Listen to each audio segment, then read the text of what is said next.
It's even respecting the rest of the universe. What about these idiots? She says to me, these idiots, they don't listen to anything anyone says. What's हाँ, कांग्रेस बोल रही है। जवाब दीजिए, जवाब दीजिए। कांग्रेस बोल रही है, जवाब मांग रही है, जवाब दीजिए।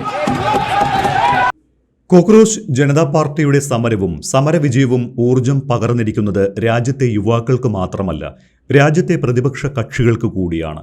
നരേന്ദ്രമോദി നയിക്കുന്ന സർക്കാരിന്റെ 12 വർഷത്തെ തുടർച്ചയായ ഭരണകാലത്ത് നിരവധി പ്രക്ഷോഭങ്ങൾ കോൺഗ്രസും മറ്റ് പ്രതിപക്ഷ കക്ഷികളും കൊണ്ടുവന്നിരുന്നു. എന്നാൽ സമരങ്ങൾ ഒന്നും വിജയിച്ചു എന്ന് പറയാനാകില്ല. മാസങ്ങളോളം ഇന്ത്യയിലുടനീളം നടത്തിയ ഭാരത് ജോഡോ യാത്രയ്ക്ക് പോലും കാര്യമായ രാഷ്ട്രീയ ചലനം ഉണ്ടാക്കാൻ കഴിഞ്ഞില്ല. 4080 കിലോമീറ്ററാണ് രാഹുലും സംഘവും യാത്ര ചെയ്തത്. ആ ഭഗീരഥ പ്രയത്നത്തിന്റെ 4/1 പരിശ്രമം പോലും ഇല്ലാതെ സമരം വിജയിപ്പിച്ചു CJP. എടുത്ത തീരുമാനങ്ങളിൽ നിന്ന് പിന്നോട്ടു പോകാത്ത BJP യുവാക്കളുടെ മുന്നിൽ മുട്ടുകുത്തി. മുൻപ് കർഷക നിയമം പിൻവലിച്ചാണ് ആദ്യമായി തോൽവി സമ്മതിച്ചത് BJP.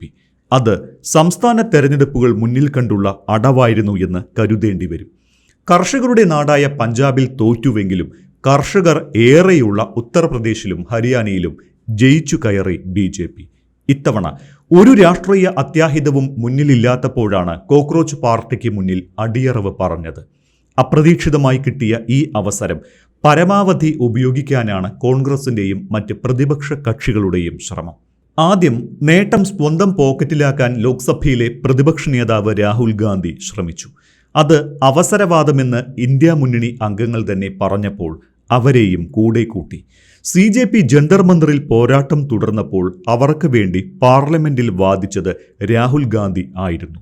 സമരം വിജയിച്ചപ്പോൾ ധർമ്മേന്ദ്ര പ്രധാൻ രാജിവെച്ചപ്പോൾ ക്രെഡിറ്റ് പക്ഷേ CJPക്ക് മാത്രമായി.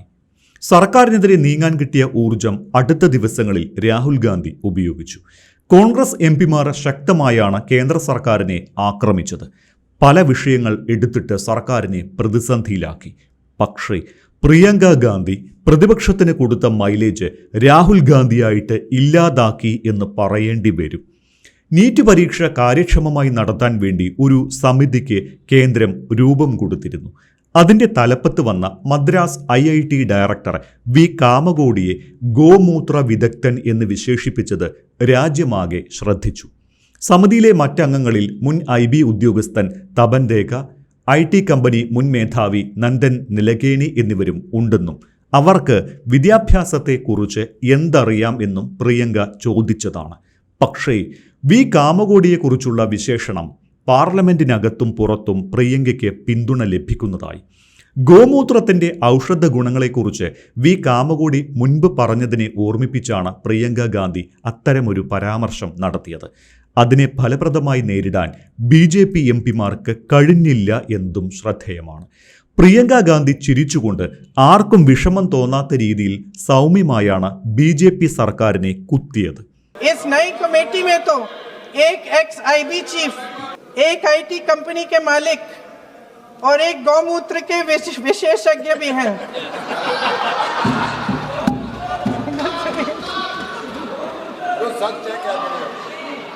इन्हें शिक्षा के बारे में क्या पता जी? सर सच है. आप आज मेरे से नाराज हो रहे हैं. पर मुस्कुरा लीजिए. आपने भी चुनाव लड़ा. അതേ ഭാവത്തിൽ തിരിച്ചടിക്കാൻ BJP സർക്കാരിലെ ആർക്കും കഴിഞ്ഞതുമില്ല.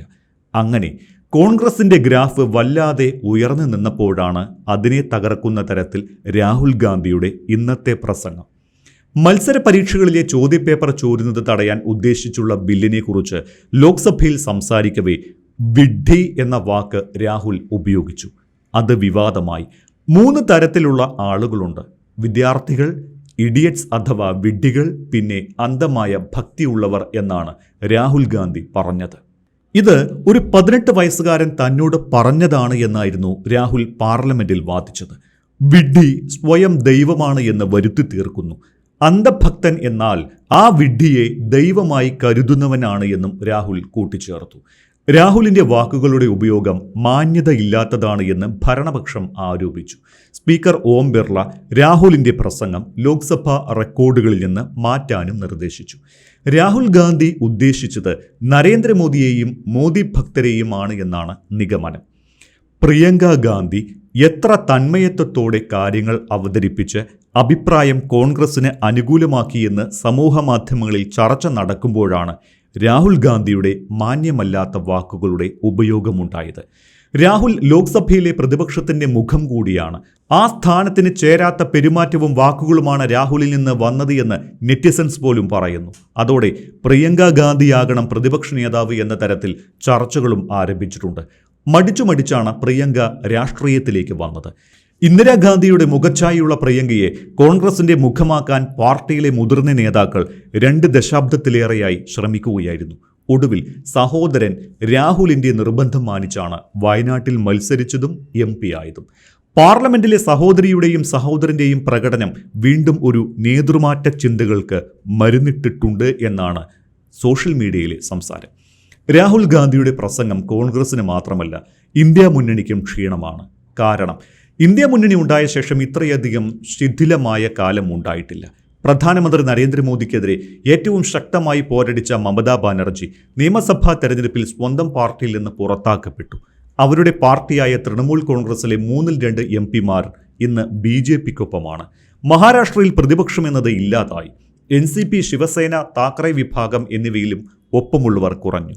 ബാക്കിയുള്ളവർ BJP അനുകൂലികളായി. നല്ല പദവി കിട്ടിയാൽ ശരത് പവാർ വിഭാഗവും BJPയിലേക്ക് നീങ്ങുമെന്നാണ് റിപ്പോർട്ടുകൾ. ഇന്ത്യ മുന്നണിയിലെ ശക്തരായിരുന്ന DMKയ്ക്ക് തമിഴ്നാട്ടിൽ ഭരണം നഷ്ടപ്പെട്ടു. ഒപ്പം നിന്ന് ജയിച്ച ശേഷം ശത്രുപാളയത്തിലേക്ക് നീങ്ങിയത് ചൂണ്ടിക്കാട്ടി കോൺഗ്രസുമായി അവർ സഹകരിക്കുന്നുമില്ല. ആകെ സ്വാധീനമുണ്ടായിരുന്ന കേരളത്തിലും വലിയ പരാജയം നേരിട്ട CPM-നും ശക്തി ക്ഷയിച്ചു. ഈ പരിതാപകരമായ അവസ്ഥയിലാണ് ജീവജലമായി കോക്രോച്ച് ജനതാ പാർട്ടി എത്തിയത്. CJPക്ക് പിന്തുണ വർദ്ധിക്കുന്നത് കണ്ടിട്ടാണ് അവരുടെ ആവശ്യം ഏറ്റെടുത്ത് കോൺഗ്രസും സമരത്തിലേക്ക് എടുത്തു ചാടിയത്. പിന്നാലെ പ്രതിപക്ഷ പാർട്ടികളും. ഇന്ത്യ സഖ്യം വീണ്ടും ഒരുമയുടെ ലക്ഷണം കാട്ടിയ സമയത്ത് തന്നെയാണ് ഭിന്നത ഉണ്ടാക്കുന്ന തരത്തിലുള്ള രാഹുൽ ഗാന്ധിയുടെ പരാമർശങ്ങൾ എന്നതും ശ്രദ്ധേയമാണ്. എന്തായാലും പരീക്ഷാ ചോദ്യപേപ്പർ ചോർച്ച തടയുന്നതിനുള്ള ബിൽ ലോക്സഭയിൽ പാസ്സായിട്ടുണ്ട്. ചോദ്യപേപ്പർ ചോർച്ചയ്ക്ക് ശിക്ഷ കർശനമാക്കുന്ന ബില്ലിനാണ് ലോക്സഭയുടെ അംഗീകാരം ലഭിച്ചത്. മണിക്കൂറുകൾ നീണ്ട ചർച്ചയ്ക്കൊടുവിൽ ശബ്ദ വോട്ടോടെ ബിൽ പാസ്സാകുകയായിരുന്നു. ചോദ്യപേപ്പർ ചോർച്ചയിലും പരീക്ഷാ തട്ടിപ്പിലും ഉൾപ്പെട്ടവർക്കെതിരെ കൂടുതൽ കർശന ശിക്ഷ ഉറപ്പാക്കുന്നതാണ് ബിൽ. പക്ഷേ പ്രതിപക്ഷം നിർദ്ദേശിച്ച ഭേദഗതികൾ സർക്കാർ വോട്ടിനിട്ട് തള്ളി. ബില്ലിന്മേലുള്ള ചർച്ചയിൽ ഉടനീളം സഭയിൽ ഭരണ പ്രതിപക്ഷം കടുത്ത വാക്പോരായിരുന്നു നടത്തിയത്. നാളെ രാജ്യസഭയിൽ ബിൽ ചർച്ചയ്ക്കെത്തുന്നുമുണ്ട്.